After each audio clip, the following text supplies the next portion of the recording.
They blamed their dad for their disorders. I hate myself. But here's the twist. He says his daughters are the abusers. Oh my God! Now, You're gonna sit here and say that you never called her fat? I didn't call her fat. How can you say that?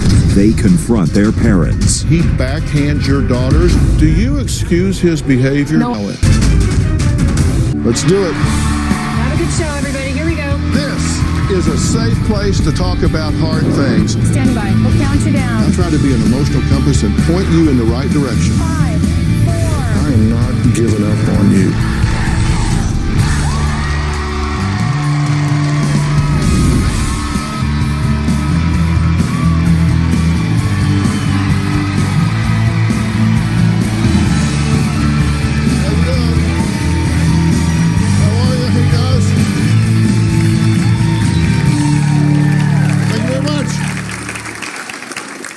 For him, I'm his slave, and I cannot be saved.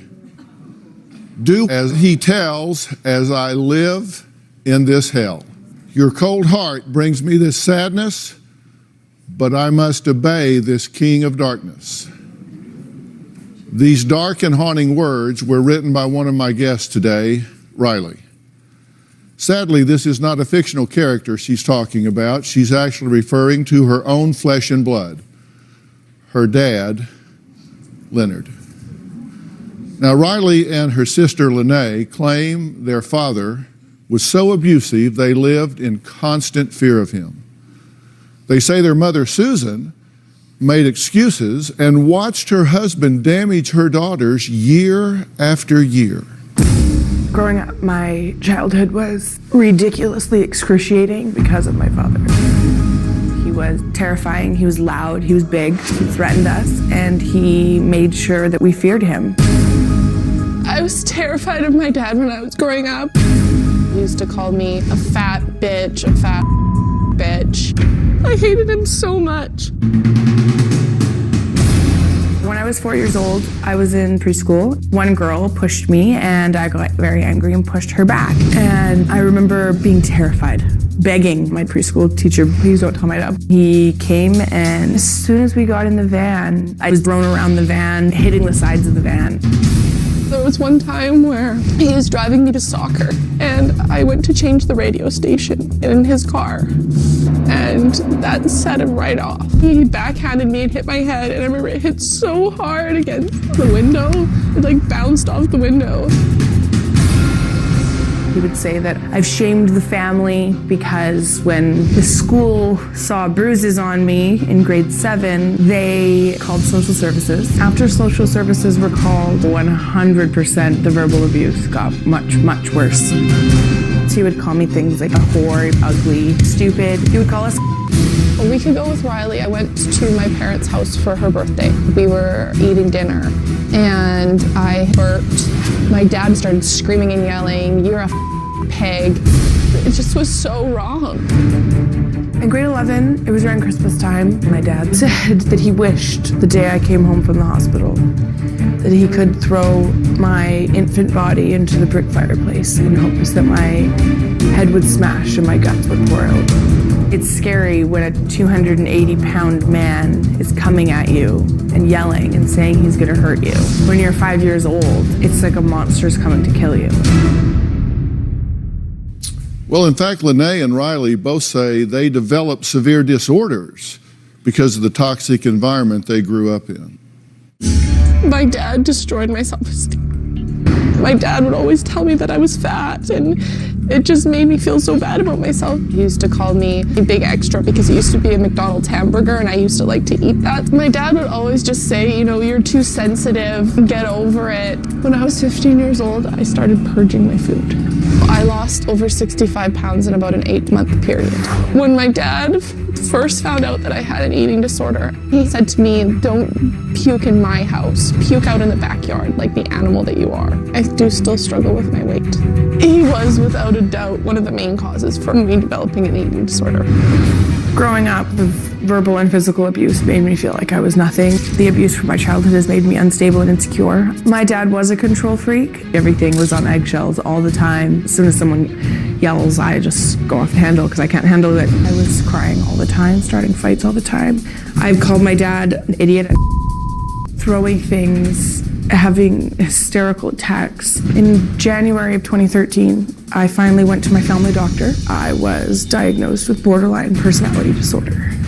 Borderline personality disorder is caused 50% by genetics and 50% by growing up in an invalidating environment. I feel that my environment contributed to my BPD. You have one daughter who has borderline personality disorder, and I'm the one that has an eating disorder. I think my dad is in chosen denial over the abuse.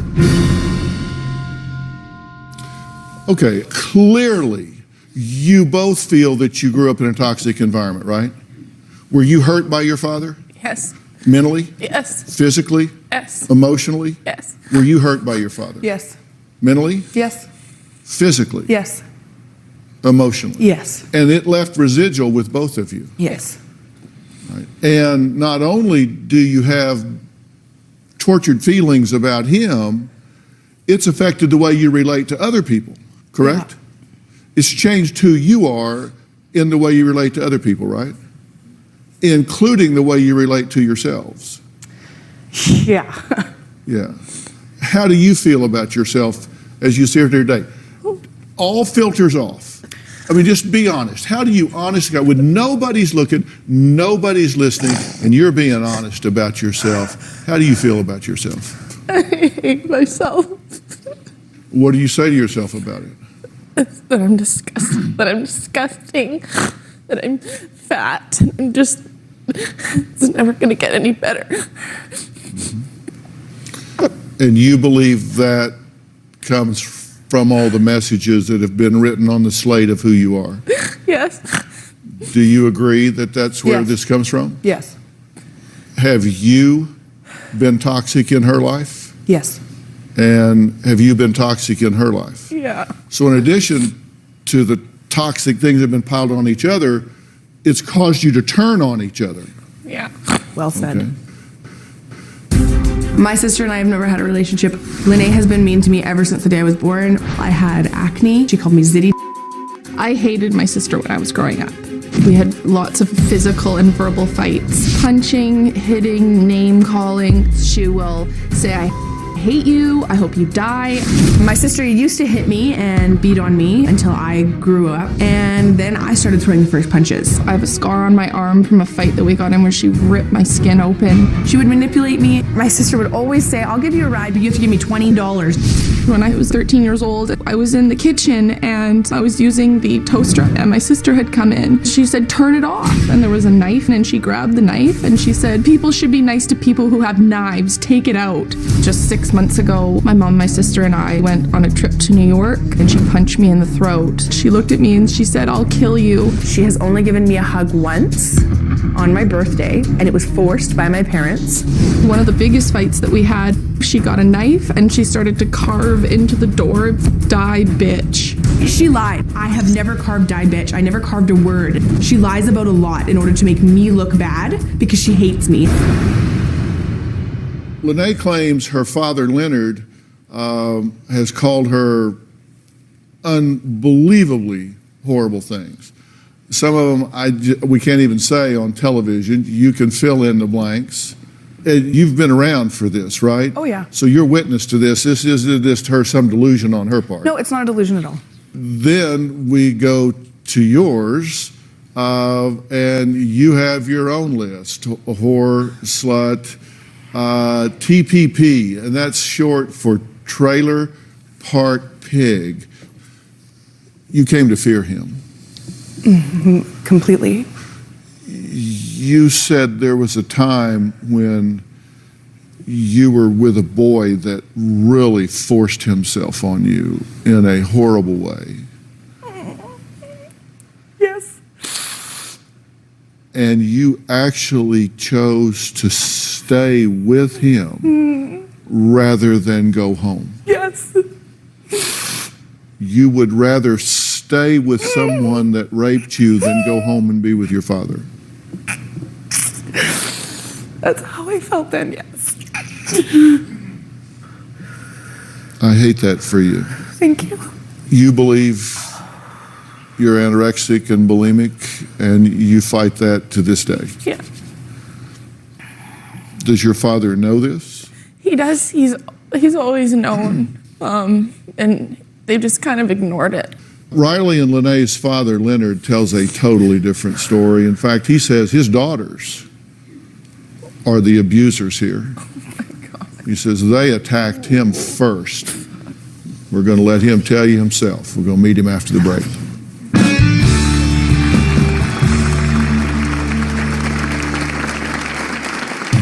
I do feel that my parenting skills are based on getting respect from my child.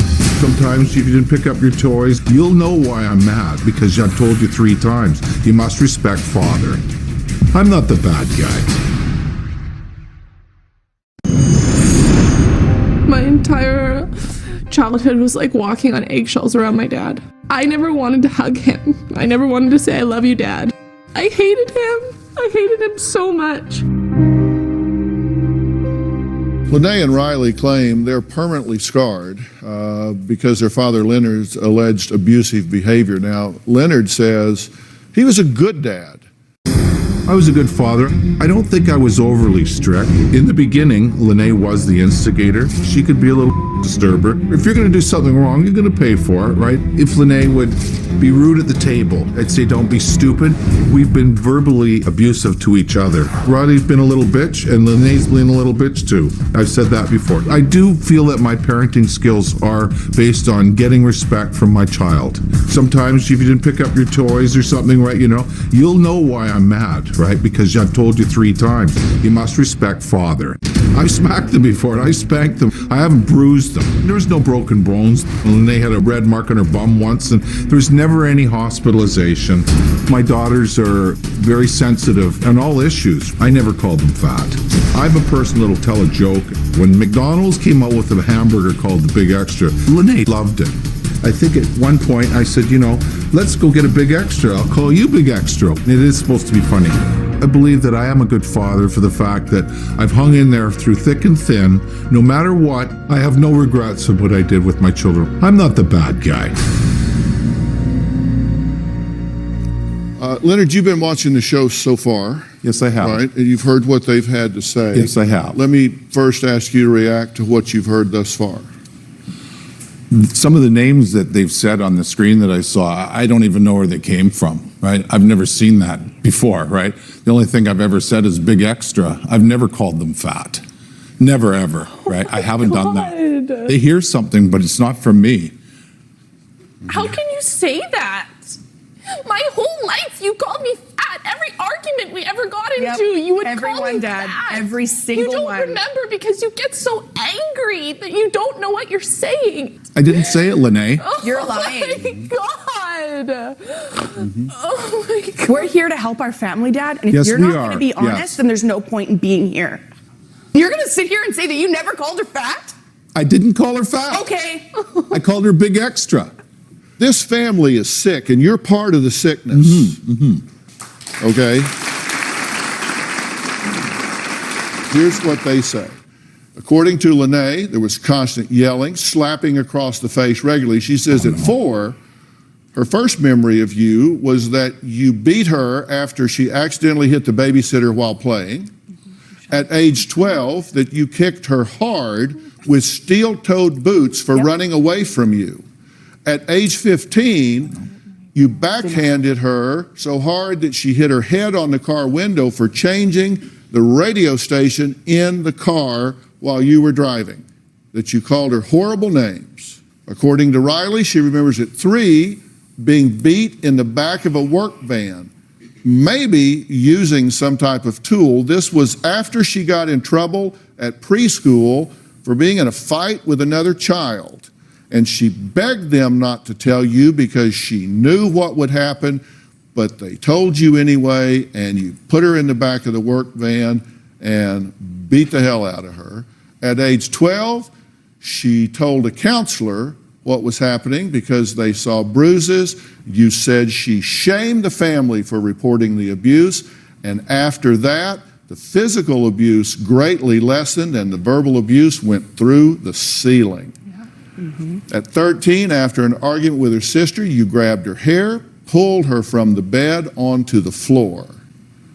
At age 13, you slammed her head into a dresser. At 16, you said, "I wish I threw your infant body into the brick fireplace, crushed your skull to see your guts Really, Dad? Look spill out." Absolutely Look at me and false. tell me you didn't. Absolutely false, Riley. You're a liar. Yeah, absolutely false. At We'll wait age till Mom comes out. 16, We'll wait till Mom Ask comes your out. She mom. was there. Ask Oh your yeah, mom. I'll At yeah, age we'll see. 16, Leonard. you saw that she was cutting, Oh yeah. and you said, "Go cut yourself and finish yourself off. See if I care." I never said that. Oh my no, I didn't God. say So that. we're just lying. We're just on the Dr. Phil show You've to got lie something going to on make between look you. I bad. don't know why, right? Between I don't us, know we- why. it's Us that raised 90% us. of the You raised time. us. You were responsible for us. And you're saying this is our fault. I've never hit the girls more than just a slap. I've never hurt. Everybody has their opinion.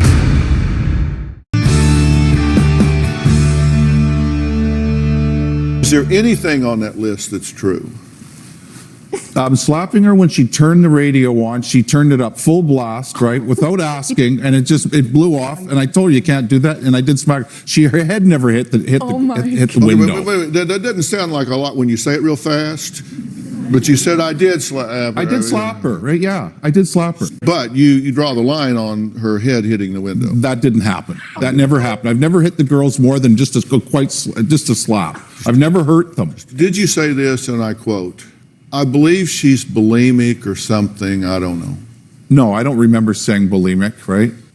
The interview in which you made this statement, you said, "I believe she had bulimia or something, I don't know." I really didn't know. I came downstairs once and the toilet was half plugged. And I had said something about it. I says, "What's going on here?" Right? Because there's something's happening. And then I got a little bit more information after that. Right? And I finally And that's when he told me not to puke in your house and to go puke outside of I the never backyard. said that, Yeah, you Lene. did. I can see that. So Liar. can Mom. How can you say I don't this in remember your- that, You're Lene. trying to make yourself I look like don't. an angel on screen, like the I'm Brady not trying to Bunch, remember. just like he said. Yeah, everybody has their opinion. But I opinion agree, and the right? truth are two different things, Yeah. and we're here to figure out the truth. I'm not and with be the mental happy. disease right now, Really? right? You're There's not? two of them Where there did that I have get it issues from, that Dad? I've had it ever since you were little, right? So it's Pretty it's sure been, when it's I been got very, diagnosed, very my hard dad to held deal my with. hand and said, I "Riley, agree, I have right? borderline No? personality disorder." It now makes sense. This is nuts. Read what's circled here. I believe she is bulimic or something. I don't really know. Okay? Okay, and you remember when we did this interview at the beginning, we said, "We have your permission to record this interview"? Yeah, certainly I do. Yeah, whether I remember, I was up all night, right? You know, and then when we did this, it wasn't. Excuses, excuses, I'm not excuses. excusing Listen, anything, but the reason I'm pointing this out trying is to remember. because I'm, Yeah. I'm very precise when I do these things. yeah, And, so you should be. and I Yeah. remember these things verbatim, so I remembered you saying that exactly, so I had them bring it out of the Okay, notebook because okay. I remembered you saying it. You know why it stuck out in my mind? Yeah. Because you're a father that has a daughter that has a life-threatening disease, and your comment is, "She had bulimia or something, I don't know." Well, it left. It was gone. It Why are we disappeared. here? Oh my God. It left. It didn't mean. I mean the disease, right? It didn't leave. Susan, Riley. Why do you think we're here?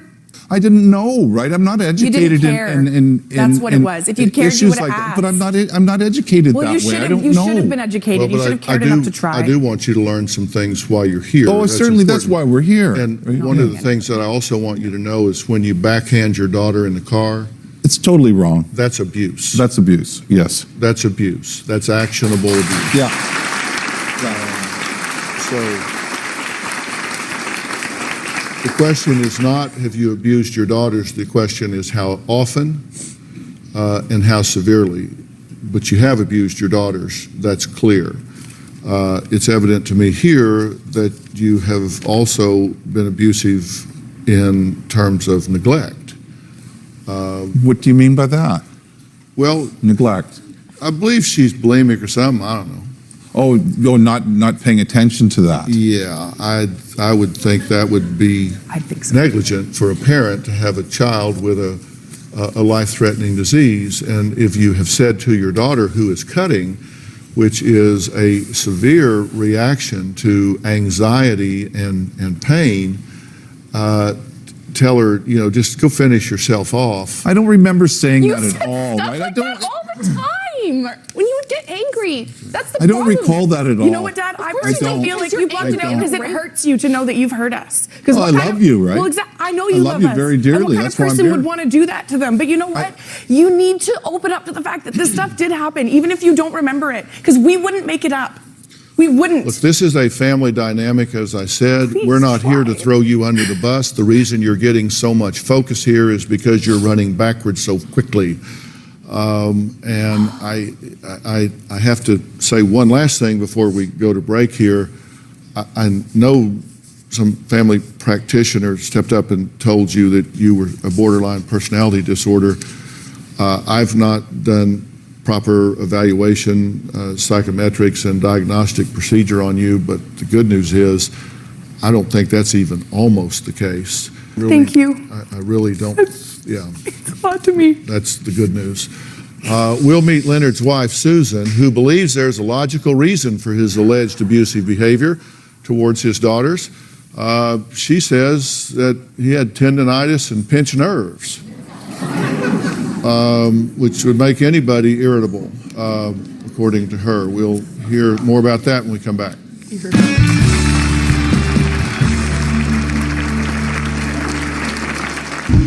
I remember that he grabbed one of the girls and she ended up flying across the foyer. It was never beating. To this day, I do believe that Leonard feels that he is justified.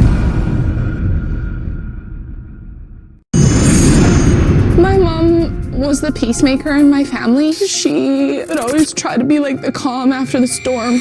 My mom's role in our family was definitely not a peacemaker. When I was 12 and I told my mom that I was really, really sad, she told me that I was grounded because how could I feel that way when she's given me such an amazing life? My mom would always take my dad's side, and it broke my heart. Lene and Riley say they were severely abused by their father, Leonard, and their mother seemed to always take his side. But their mother, Susan, says she stood up for them, well, as much as she could.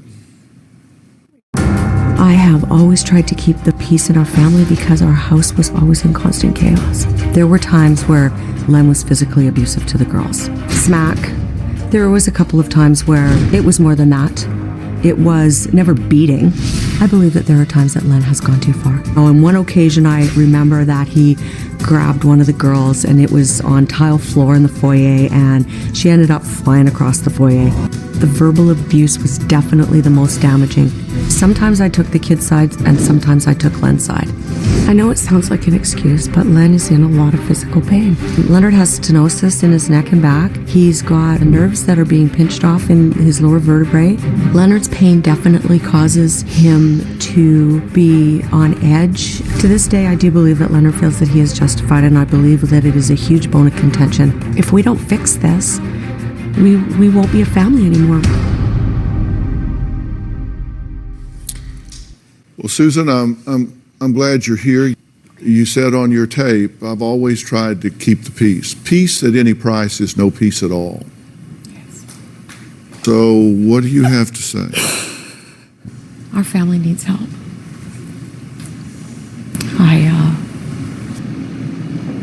There's, like you heard in my video earlier, always been constant chaos and fighting amongst all of us. And often in the last 10 years or so, it just would escalate out of control. I sat backstage and listened to some of the stuff on the timeline. And, I mean, I don't know. I don't recollect it playing out exactly like that. I don't know if I'm not making that up, right? No, but just as I said in my interview, what you would do is hide away and make excuses for Dad. I've admitted to all the horrible things I've done, so is Lene. Why can't you guys? I don't understand why this is you. Like, it doesn't mean that you're admitting that you've done horrible things doesn't mean you're horrible people or horrible parents. You're trying. If you don't admit to things and you don't try, then what hope is there for us even being here?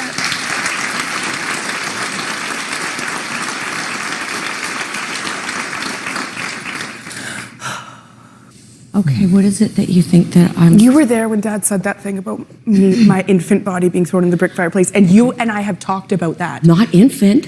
No, oh my God. Are you kidding me? Come You're going to sit there and say that I don't none of this remember that, happened because Dr. Phil. I one swear to word God, may I have been don't. different? No. No, you know what? say- You're an It enabler. was a lot different. You know what? I It have nothing to doesn't. say. It's all bad. And you know what? You tried to Okay, say that you don't hold on, remember any stop. of that. Hold on a minute. Let You me just listen. tried to say that. Stop talking.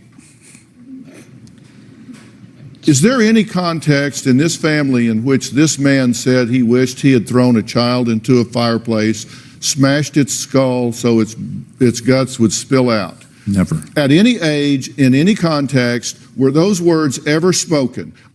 That's a yes or no Throw question. you into the fireplace, yes. The blood, the infant body, the guts falling out of your head, it's all horrible. It's absolutely horrible. Just like how Dad never called Lene fat, right? That was either said or it yes, wasn't. Dr. Phil. This happened, yes. Like I just said to you, I swear it wasn't infant body. I mean, I swear, and it wasn't until your butt. But yes, right now I feel like slamming your head into the fireplace. I've heard him say, or throw you out a window. I've heard both those things. I have. Not, I wish I Okay, would have thrown you in the so- fireplace when you were a baby and I brought you home from the hospital. So what do you say about that? There Is was a there lot any- of anger. If I try to go back in memory, I don't know how old she was. I never Does it did matter? No, it doesn't matter. It has no bearing on it at all. Then why do you keep deflecting from? It's kind of like, yeah, I slapped her. You kind of gloss over the core issue here. In one moment, I think you just don't have a clue, and the other moment, I think you do and try to deflect it. And I'm not sure which it is at this point. You either don't have a clue, or you do and you try to deflect from it. And I don't know. I don't get the sense that you're an evil guy. I just don't think you get it. Get what? Yeah, exactly my point. Yeah. Dr. Phil, may I say something, please? Yes, please. There isn't a single fight that happened that you knew your dad didn't feel every bit as bad. Come on, Lene. Okay. Hey, he was remorseful after. I know. Okay, so let's maybe But that find doesn't out. make it okay Let's in the maybe find moment. out what. So a murderer kills someone and they no, do that. no, Oh my God, that's I not what I'm can't even saying. right But now. I'm saying that anger and hurt a lot of times are secondary emotions, and there's stuff going on here that has to get fixed at a core level. Yeah, that's why we're here. That's why we're on the we're here. Dr. Phil show. So, where does this family go now? We'll be right back.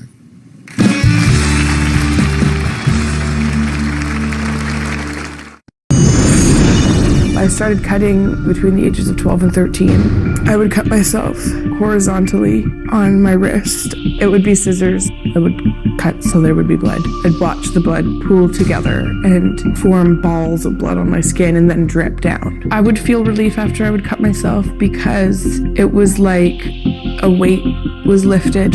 Lene once saw and said, "You're not doing it right. Next time you need to do it like this if you really want to kill yourself." The only time the cutting has been talked about is during arguments. I would bring it up and say, "You didn't even care." My dad would say, "No, I don't. Go finish yourself off." I do think that my home environment led to part of my cutting, but I would never want my dad to ever hear that because that would break his heart. What were you guys just now talking about? You were reassuring him about something. It's overwhelming. I told him it's okay. And what were you saying?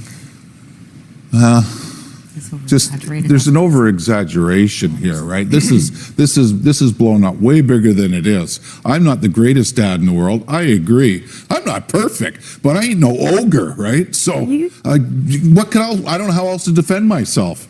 I'm not denying that I spanked them or I slapped them, right? And the things they said to me before, the way they acted, right? I didn't start out that way, right?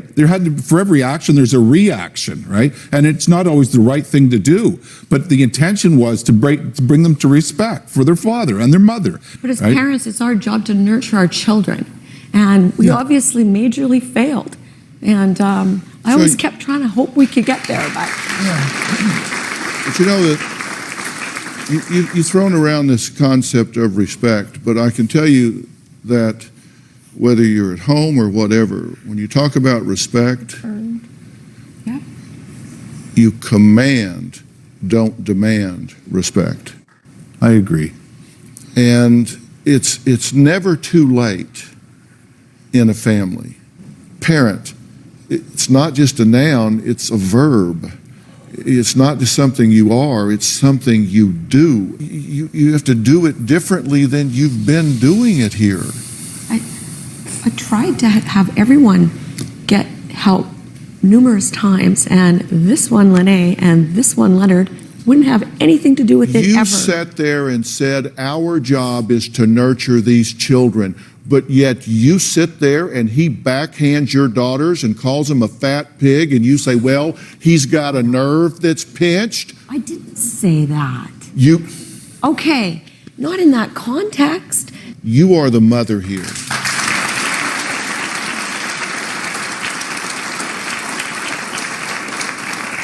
Why did you allow him to strike your children in the face? Why did you allow it? I'm sorry. Thank you. I really am. I'm sorry too. You know I am. I love you you can't guys be very sorry much. if you don't acknowledge I what you've acknowledge done. I have been. I You're haven't saying been the greatest everything we're father. saying is a lie. Riley, there's an exaggeration, right? There always No, has there's been not. with Why do you think There's we're on no the Dr. Phil exaggeration. show, Dad? No bickering. No bickering. They're allowed to feel The way it, they the do. Doesn't think we're allowed to intensity, feel whatever that they way. want. And you look at it differently. And we have said that many times between the two of us. Yes. You told Mom you were worried you'd look like the bad guy on TV. Riley, I'm here because of Lene, right? That's the original thing. When thought Mom Dr. asked Phil me, said it's about I said all I of would us. like to come and try to help her. She wouldn't come forward with her disease. So you think we're here for Lene? That's it. That's No, what you it's- think. it's for yes both- or no, Dad? Yes no, or no? it's for both of you. Then why did? But I already got help, Dad. I have to stay away from you guys in order to maintain sanity and be a happy person. And you don't seem to care about that. I care with all my heart, Really? Riley. Then why don't I you start care. showing Whether it and I've at least been- acknowledge that you may not remember it how it happened. Can you at least acknowledge that, please? Riley- you won't. See, you won't do Riley, that. Okay, because you're the Riley, dad, you've you're right, and I'm the exaggerated- daughter, and I'm wrong. Riley- just like when I was a kid. Yep. My final thoughts when we come back.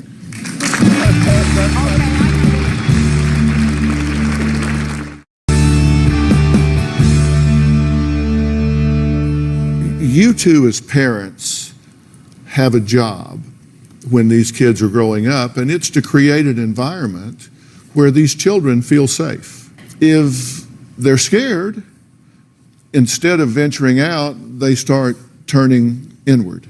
And when they turn inward and start to isolate, then that's when things can get really bad. And you say you reacted to a lot of what they did. Your job as parents is to act, not to react. That's right. Your job is to be leaders. If a child has a tantrum in a store, you're not to react. You're to be proactive. You're to handle that when they're 2 or 3 or 4. And if you bring the second child home and the first child wants to drown it, then your job is to figure out how to broker a peace there. You kind of took a bull in a china shop approach to parenting. Yes, that's correct. Thank you. Yes, exactly. And you did it with 2 girls. I know. I have my regrets in my heart. I've cried before about it. I want to do better. I love them all I can, right? It's people make mistakes, right? They do, right? And some of them are unforgivable. Yeah, right? we're not talking about people. We're talking Well, about you. I'm referring back to me. Yeah, right? let's talk about you, not people. Okay. Yeah, well, I'm sorry. Wrong word. Me. And there aren't mistakes that are unforgivable. Things are forgivable, and these girls want to forgive. But you know, it's hard to forgive somebody for running over your foot if they keep running over your foot. You know? And it's like they run over your foot, and you say, hey, I forgive you for that. And you back up over it again. They say, well, I forgive you for that. And they pull over it again. I forgive you for that. You just keep, and they're just saying, hey, you know, come on, quit running over my foot. I'll forgive you here, but would you just stop? And you've been a bull in a china shop out here. You're yelling at them and telling them they're lying and they're exaggerating and all of this stuff. And I said, well, let's stop that. Did this actually happen? Well, yeah, actually that happened. Well, I did kind of back under in the car. Oh, okay. Well, so that was true. And so the things that we can agree on cross the line. Yes, I agree. I agree 100%. So, and if they exaggerated this in their minds, so reduce it by what, 31%, 48%, 116%, I don't care. If just what we agree on took place, you have a lot of reparenting to do. I agree. And to do that, you need to learn some new skills. You made some real mistakes. You made some real mistakes, and I think you caused them to turn on each other. I'm surprised that one of you hasn't killed the other. I know. Yeah. It's terrible because you two need each other desperately.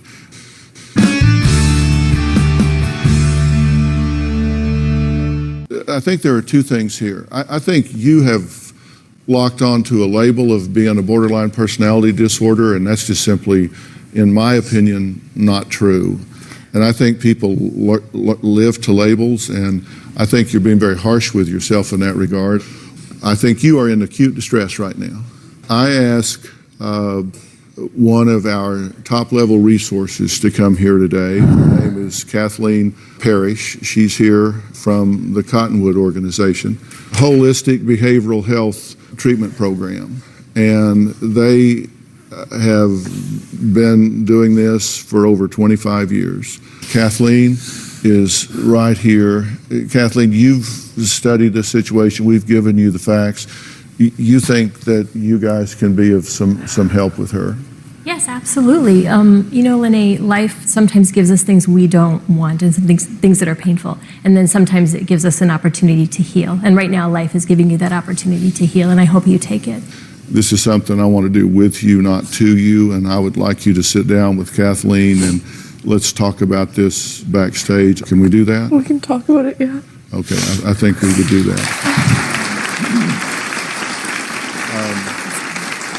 And I also asked Miles Adcox to be here from On-Site because I wanted Miles to really help Riley and the family. And you guys have heard me talk about On-Site before. They are a worldwide leader in intensive workshops and treatment for emotional trauma and mental health in the family system. Miles, I would really like for you to meet with these folks backstage and talk about a program that could help this family because they are broken. Would you do that for me backstage? 100%. The problem here is that you've been fighting and nobody's been fighting for you. We've called on the right guy because I've worked with Dr. Phil in the trenches for a long time, and together we've game changed a lot of people, and we're going to show up so that you can drop the gloves, and we're going to help you move forward.